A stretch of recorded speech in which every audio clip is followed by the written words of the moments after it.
Alright, welcome back to the channel, everybody. Today we will be handling a Gin Martini. So it's going to be your traditional martini. Today we're going to use Tanqueray as the gin of choice and then hit it with the extra dry vermouth. But simple enough, and we'll knock this out. So first thing you're going to do is get your mixing glass, and we are going to put 1.5 ounces of the gin.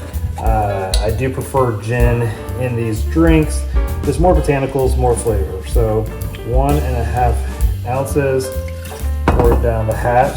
This is a very simple and quick process. After that, we'll do 3/4 an ounce of the dry vermouth. So put it on this side and put it over there. Boom. Perfect. Now, this is the big tip of the day.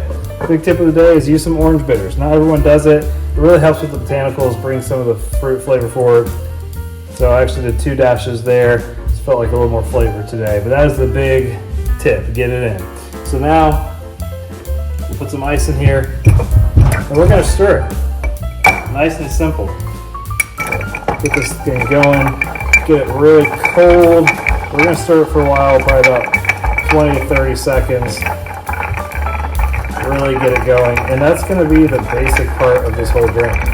Pretty simple after that. So keep stirring it, keep that cold.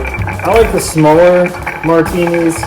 Smaller martinis just means you're going to drink it while it's still cold. It's not a problem. You can get those big glasses and get big martinis in there, but the last couple of sips can be a little warmer. It's not really the way that martinis are made to consume a drink. So let's go ahead and put it in a chilled glass over here.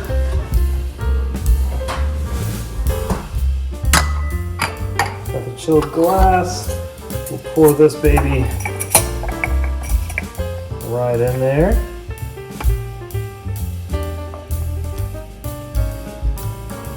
Oh yeah, that's gonna look good.